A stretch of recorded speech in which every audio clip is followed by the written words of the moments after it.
Meus irmãos e irmãs, nós estamos na quarta-feira desta oitava de Páscoa, 19 de abril. O Evangelho é de Lucas, capítulo 24, versículos de 13 a 35. Naquele mesmo dia, o primeiro da semana, dois dos discípulos de Jesus iam para um povoado chamado Emaús, distante 11 quilômetros de Jerusalém. Conversavam sobre todas as coisas que tinham acontecido. Enquanto conversavam e discutiam, o próprio Jesus aproximou-se e começou a caminhar com eles. Os discípulos, porém, estavam como que cegos e não o reconheceram. Então Jesus perguntou: "O que ides conversando pelo caminho?" Eles pararam com o rosto triste e um deles, chamado Cleofas, lhe disse: "Tu és o único peregrino em Jerusalém que não sabe o que lá aconteceu esses últimos dias?" Ele perguntou: "O que foi?" E os discípulos responderam: "O que aconteceu com Jesus o Nazareno, que foi um profeta poderoso em obras e palavras diante de Deus e diante de todo o povo.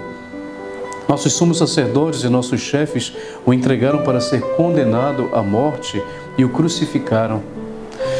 Nós esperávamos que ele fosse libertar Israel, mas apesar de tudo isso, já faz 3 dias que todas essas coisas aconteceram." É verdade que algumas mulheres do nosso grupo nos deram um susto. Elas foram de madrugada ao túmulo e não encontraram o corpo dele. Então voltaram dizendo que tinham visto anjos e que estes afirmavam que Jesus está vivo. Alguns dos nossos foram ao túmulo e encontraram as coisas como as mulheres haviam dito. A ele, porém, ninguém o viu. Então Jesus lhes disse: "Como sois sem inteligência e lentos para crer em tudo o que os profetas falaram? Será que o Cristo não devia sofrer tudo isso para entrar na sua glória?" E começando por Moisés e passando pelos profetas, explicava aos discípulos todas as passagens da Escritura que falavam a respeito dele. Quando chegaram perto do povoado para onde iam, Jesus fez de conta que ia mais adiante. Eles, porém, insistiram com Jesus, dizendo: "Fica conosco, pois já é tarde, a noite vem chegando." Jesus entrou e ficou com eles. Quando se sentou à mesa com eles, tomou o pão, abençoou, partiu-os e distribuía. Nisso os olhos dos discípulos se abriram e eles reconheceram Jesus. Jesus, porém, desapareceu da frente deles.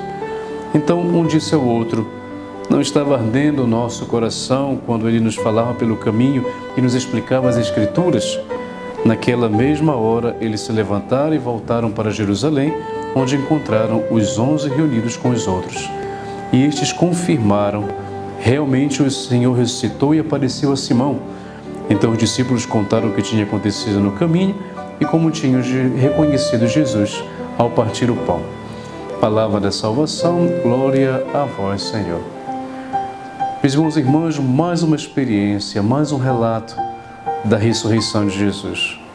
Nós acompanhamos o relato na segunda-feira das mulheres que fazem a experiência da ressurreição de Jesus. Nós vimos ontem o relato de Maria Madalena, que faz a experiência do encontro com o Senhor. E interessante que aqui coincidem um fato que nós encontramos tanto ontem como hoje. Tanto Maria Madalena como os discípulos não reconheceram Jesus num primeiro momento. De fato, Jesus se aproxima deles. Se aproxima, pergunta deles o que havia acontecido, depois lhes explica as Escrituras para que eles pudessem entender que tudo isso tinha sido feito para se cumprir as Escrituras, que já haviam falado sobre isso, e depois o reconhecimento de Jesus ao partir o pão. Olhando, meus irmãos e irmãs, para a nossa vida, Jesus faz a mesma coisa. Quantas vezes a pedagogia de Jesus é essa em relação à nossa vida? Ele primeiro tira aquilo que nós sentimos, ele tira aquilo que nós temos para que, a partir do momento que ele sabe que nós vivemos, nos ensina a partir do que nós vivemos. Ou seja, Jesus, ele nos provoca a poder colocar para fora na oração, realmente na experiência de desafogar-se em oração a Jesus, a Deus. E daquela experiência que nós vivemos das dificuldades, Ele vai nos explicando aquilo que nós devemos viver para que nós possamos entender melhor e poder conseguir reconhecê-lo naquilo que nós precisamos. A experiência, meus irmãos e irmãs, do Evangelho de Emaús é uma experiência muito interessante, porque é tal qual hoje a vida de cada um de nós. Jesus se aproxima, tira aquilo que nós sentimos, para que do nosso sentimento Ele possa nos ensinar a partir do que nós vivemos. Cristo ressuscitou, aleluia, verdadeiramente ressuscitou, aleluia.